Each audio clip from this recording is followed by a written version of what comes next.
right now on 5 on Your Side at 10. Dangerous drive. The millions of dollars coming to make a busy North County road safer.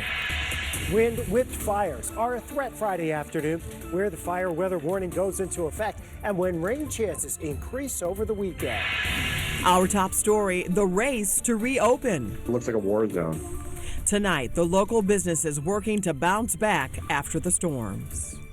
Tomorrow marks 1 week since tornadoes ripped through the St. Louis region. Good evening, everyone. I'm Kelly Jackson. Mike Bush has the night off. The storm impacting not only homes, but also the ability for many people to make a living. 5 on Your Side's Brent Solomon just back from North County, where some businesses aren't sure when they'll be able to reopen, Brent. That's right, Kelly, and that's the toughest part about it. Those business owners tell me having people who work for them unable to get a paycheck right now. And when you look at the devastation that's still very much a reality, you'll see why. It's catastrophic. We will probably look at a total teardown and rebuild. At Hart Automotive in Florissant, employees were still at work when Friday night storms rolled in. 2 of the gentlemen had to run and hide inside one of our buses. Bay doors actually caved in and pinned them against the wall. It's a good thing they were able to get to safety. Look at the aftermath. Windows bashed out, quarter panels destroyed, light poles, telephone poles down, crushing vehicles. It looks like a war zone. We just invested $350,000 into that location to improve equipment, and all of it's gone. Everything we saved for is no longer there. 15 employees here now unable to clock in every day. I was celebrating 314 that Friday.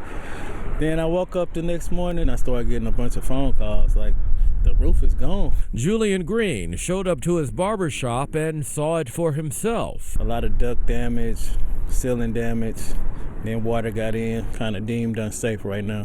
It means he and his 6 barbers can't cut hair here. He's not sure when repairs will be able to start or finish. Hi, did you all enjoy everything this evening? At Hindle's restaurant, a huge tree fell on the roof. One of the larger limbs came down through the bar. We have people who live in our apartments upstairs, and they were the ones in the cellar that alerted the owners to the glass breaking in the bar. With the help of the community, they were able to quickly clean up and get back to business. Customers were glad to show up. The people who didn't have power were even coming in. They're standing with their neighbors who aren't as fortunate. There is a crisis cleanup hotline if you know someone who still needs help with storm cleanup. That number is on your screen there, 844-965-1386. And just hours ago, Missouri Governor Mike Kehoe announced FEMA will perform joint damage assessments on critical public infrastructure in 25 counties, including St. Louis. This follows his request for damage assessments on homes and private property. It's the next step in seeking a federal disaster declaration. The governor is also commending the efforts of crews finding hundreds of brush fires across the state. He's urging all Missourians to be extra cautious and avoid activities that could spark a fire. We're not out of the fire danger yet. Weather Impact Chief Meteorologist Scott Connell is here with more on that and a chilly first night of spring in St. Louis, Scott. You know, when we officially this morning had the spring equinox happening in St. Louis, we also had snowflakes flying out at Lambert and across parts of the metro area. Already down to 32 in Warrenton now. It's also 32 in Flora, 37 in Farmington. Chilly numbers for sure. Out the door tomorrow morning, we're talking temperatures in town in the mid-30s. Outlying areas closer to 30 degrees, maybe even upper 20s, and it'll feel just a few degrees cooler. The thing we've noticed tonight is those winds have died down considerably. They'll stay pretty weak through very early tomorrow. Well, once the sun comes up, those winds get gusty, and from noon until 7 o'clock tomorrow, it's windy, much like what we saw today on the wind speeds. But with the humidity dropping off tomorrow afternoon, once again, we have that fire danger increasing. So no burning outside tomorrow. The fire warning, that basically covers the metro east and then back to the west, down to the south of St. Louis. Again, once you get the gusty winds and that low humidity in tandem, it really dries the brush out and fires can spread rapidly. So let's play it safe tomorrow. We'll tell you when some rain's on the way for the weekend. That could help this situation in a few minutes.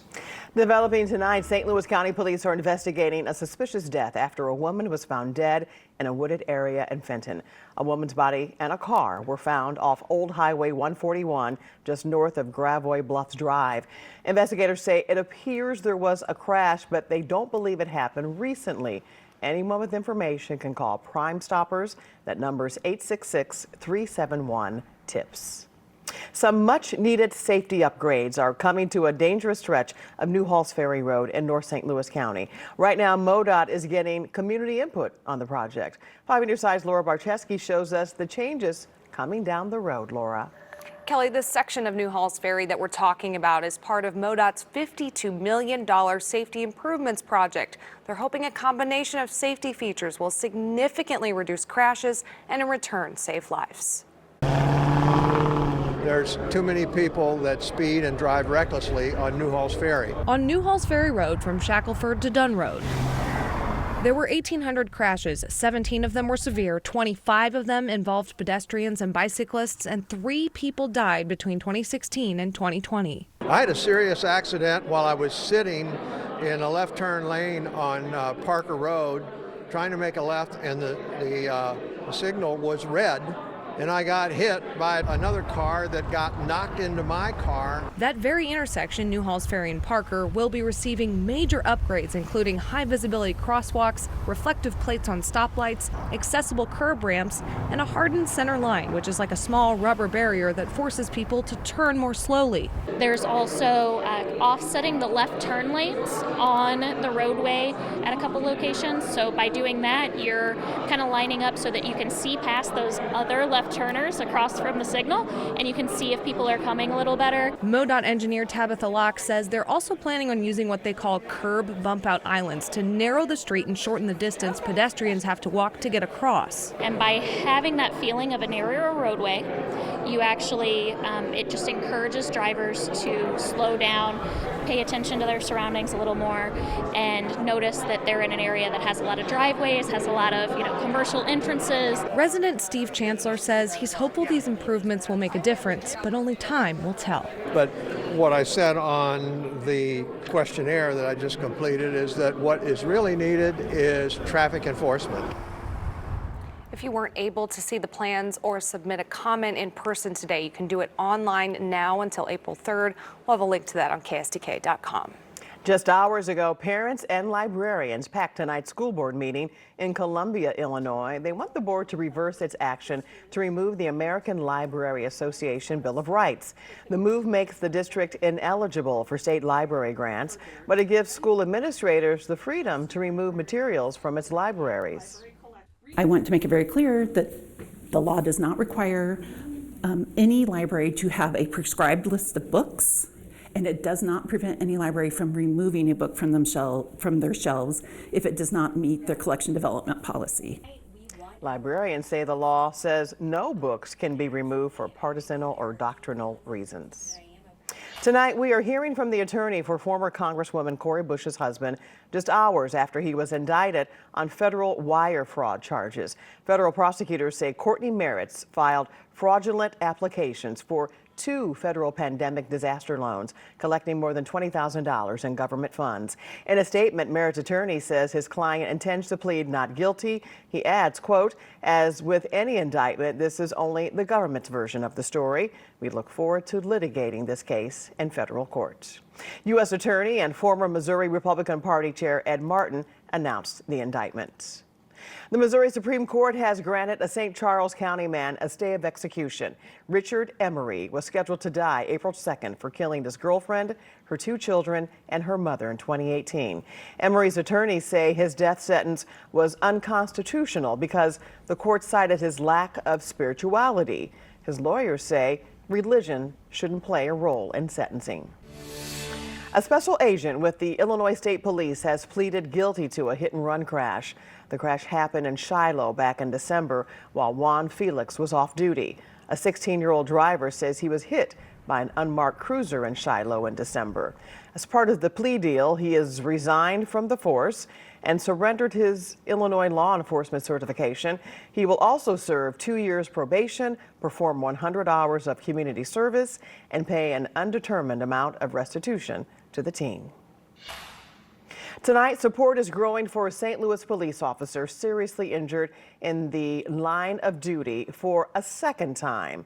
In less than 24 hours, a GoFundMe page has raised more than $80,000 for Officer Nathan Spees. And today, Backstoppers announced it will also provide financial assistance. He was hit by a car along I-70 Monday morning while arresting a suspect. We have now learned doctors had to partially amputate his right leg. 5 on your side's Justina Cornell talked with the high school soccer coach of both the officer and his twin brother. It's been nice to see them kind of grow up into the men that they have. Twins Nate and Nick Spees, both known for their passion on the soccer field and their field of work. Duchesne High School soccer coach Patrick Turner knows them well. It's no surprise by the way that they played that they got into the fields that they did, where they're going to be helping people. They have that fearless type of attitude. Nick, a St. Louis firefighter, now coaches with Turner. Nate, a St. Louis police officer, plays soccer with Dueling for Lincoln Football Club and continues to come back to Duchesne. Both giving it their all on and off the field. When this happened, it just shook the core of our, not just our Duchesne community, but our soccer community as well. Nate was hit by a car Monday morning on Interstate 70, which originally started as a carjacking chase. Nate's right leg had to be partially amputated. Just last week, 5 on Your Side caught up with Nate and Officer Colin Ledbetter at a blood drive honoring first responders. Both shot in the line of duty in 2022. A bullet shattered Nate's left femur. To get back out in the field in the way that he did and then not back down in situations like what happened Monday morning, I mean, that's the heroic stuff that you just stand back and it's like, that's a special breed of person. Turner nods at the twins' tenacity and toughness, becoming role models for many. The standard and the model that they set when they go out and live their everyday life in the fashion they do, it makes me darn proud to know both of them. Justina Cornell, 5 on Your Side. We have learned the suspect Officer Spees was arresting at the time of the crash was 15 years old. The teen is still in the hospital being treated for critical injuries. 2 other suspects were charged in this case and were denied bond in court yesterday.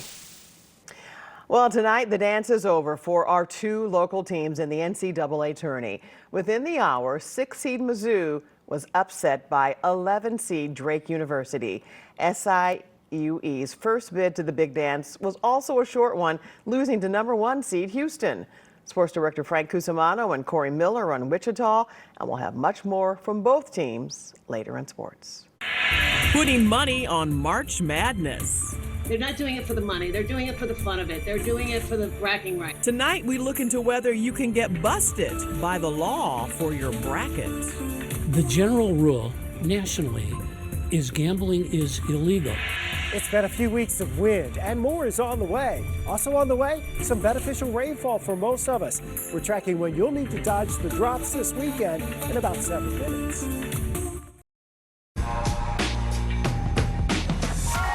The first round of the NCAA tournament tipped off today, and many fans celebrate March Madness by taking part in bracket pools with family, friends, and coworkers. But are you breaking the law by paying into those pools and collecting? And can you be prosecuted? Chuck Gowdy has those answers. It's estimated that 4 in 10 Americans will be gambling on the games. $10 billion on the line, according to sports betting experts. These brackets will become Bibles for college basketball fans, some season-long followers, and others jumping into March Madness just for the part-time adrenaline rush and to be part of the party. They're not doing it for the money. They're doing it for the fun of it. They're doing it for the bragging rights. I won my pool in my, office or among my group of friends. Marjorie Connolly supervised research at University of Chicago for an Associated Press report on what motivates March Madness brackets. That's the number one reason. It's for the glory of it all. Secondly, it's for money. More than half of those surveyed say they know it's gambling. The question, though, is it illegal gambling? Well, technically it is.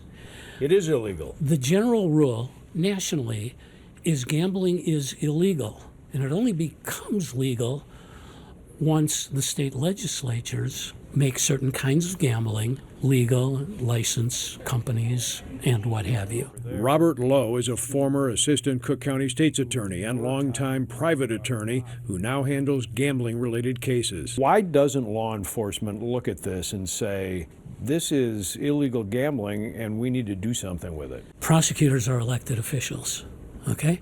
If they go after everybody who's doing this little bit of recreational gambling, they're not going to get votes from those people, and it's so widespread. Secondly, they got much more to do with drugs and gangs and, and violent crimes. So that's not a priority. And there is another reason. Loeb concedes police, prosecutors, judges have all been known to partake in office pools during March Madness for the Super Bowl and other sports. Prosecutors aren't interested. No harm, no foul, nobody's upset. Why attempt to enforce it? Right.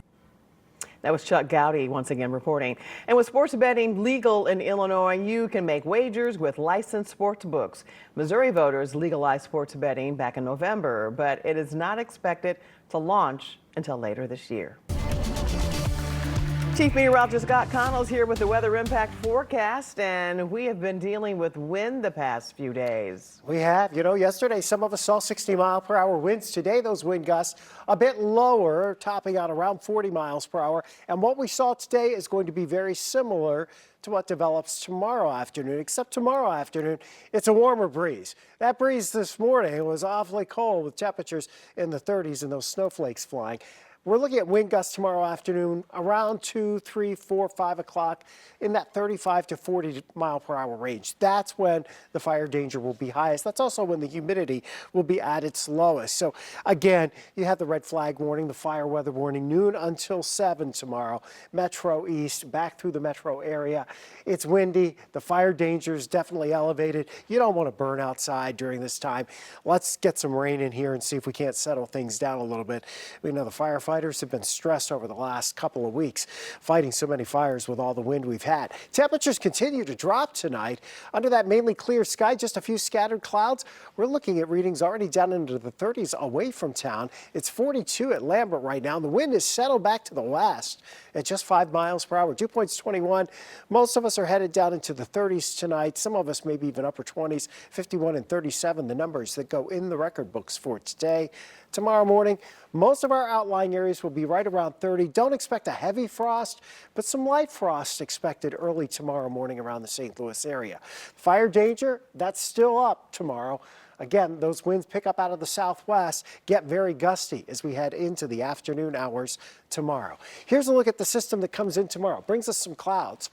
Might get a sprinkle tomorrow evening, but we have to wait for this system farther west to come in here over the weekend. So we look at this going into Sunday. Saturday night into Sunday is really the focus for this shower and maybe even some thunderstorm action.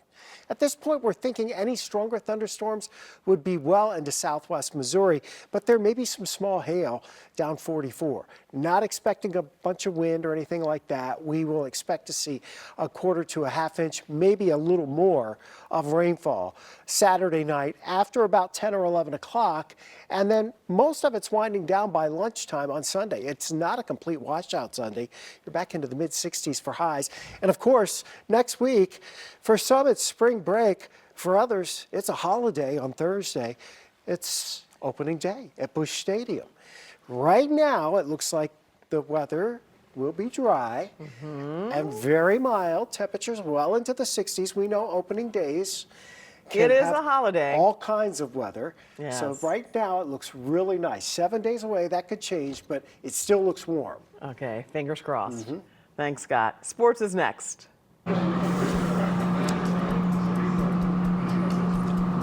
A great night for the St. Louis Blues, a brutal night for the Missouri Tigers. We'll take you to the locker room when we come back.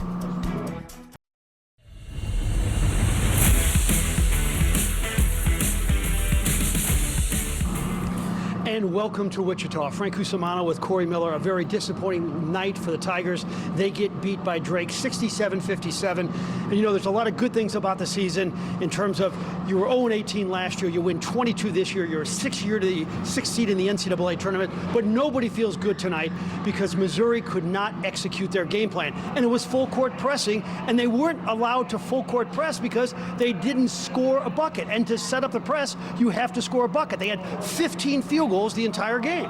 It seems like we did 5 live shots leading up to this saying Drake's going to slow the game down and Bennett Sturtz is going to have to go off. And that's exactly what happened. Mizzou did cut it to a 1-point game. The arena was starting to pick up, and then they just never capitalized on it. We'd like to show you highlights of the game, but we're not allowed to because of NCAA restrictions. But we did go into the Tiger locker room, and here's what they had to say. It just wasn't our day, man. It's a tough loss. Just trying to wrap my mind about everything that happened. Kudos to them, they're a good team. This wasn't our day. A lot of memories to build on. This team came a far away, and you know, people didn't even expect us to be here since last year. Looking at how we started and how it was viewed and how, you know, we ended up this far, you know, that's, I mean, it's sad, but, you know, you just got to try to look at the big picture. So the Missouri Tigers lost their most important game of the season. The St. Louis Blues did not, Corey. Some analytics sites said the winner of tonight's game against the Canucks would get a 27% swing towards making the playoffs, and we had some March Madness drama at Enterprise Center. Let's pick up the highlights in this one. Blues and Canucks, and it was going well for the Blues in the third period. Tyler Tucker scored to tie the game, and Dylan Holloway scored 24 seconds later, 3-2 Blues. But with under 5 seconds to go, Quinn Hughes found Brock Besser alone. He beats Jordan Biddington to force overtime. So that steals a point for the Canucks. We're not done yet, though, folks. Late in OT, 2-on-1. Philip Broberg lights the lamp. Blues win at 4-3. They jump into the second wildcard spot. It speaks a lot to the belief in this group. Nobody stopped working, and we came back once there, and I thought we played a very good game. Well, that was a playoff game, and boy, what momentum swings in it. I really liked our resilience. Let's head to Columbia, Missouri. Dan Rolfus and Incarnate Word trying to win the state championship. Class 6 finals against Staley and Nevaeh Caffey, who's had a remarkable career, will get the bucket here for Incarnate. And Incarnate Word with a remarkable 8th straight state championship. The final score, 55-41. Frank Bennett and Chaminade trying to win in Class 6 today against Oak Park. And Jahidi White Jr. has been a force all season for the Red Devils. He scores there. But Oak Park outscores Chaminade 24-11 to win the state championship. The final from Columbia, 68-60. And congratulations to Webster Groves. They beat Summit Christian 67-56. The sensational sophomore Scotty Atkinson scored 29 points. That's the story here from beautiful Wichita. Let's send it back to the studio. All right, thanks so much, Frank and Corey. Cardinal Nation spans generations. The new exhibit celebrating lifelong St. Louis baseball fans. We are exactly 1 week away from a St. Louis holiday, opening day of Busch Stadium. The Cardinals will take on the Minnesota Twins. First pitch is at 3:15, following all the opening day pageantry like the Parade of Players, Hall of Famers, and of course, the Budweiser Clydesdales.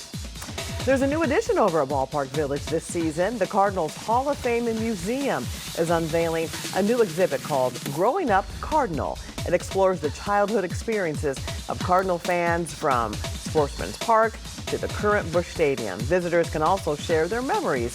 The exhibit opens on Sunday. Tea Time is returning to St. Louis. The London Tea Room will open a new location in the Central West End this summer.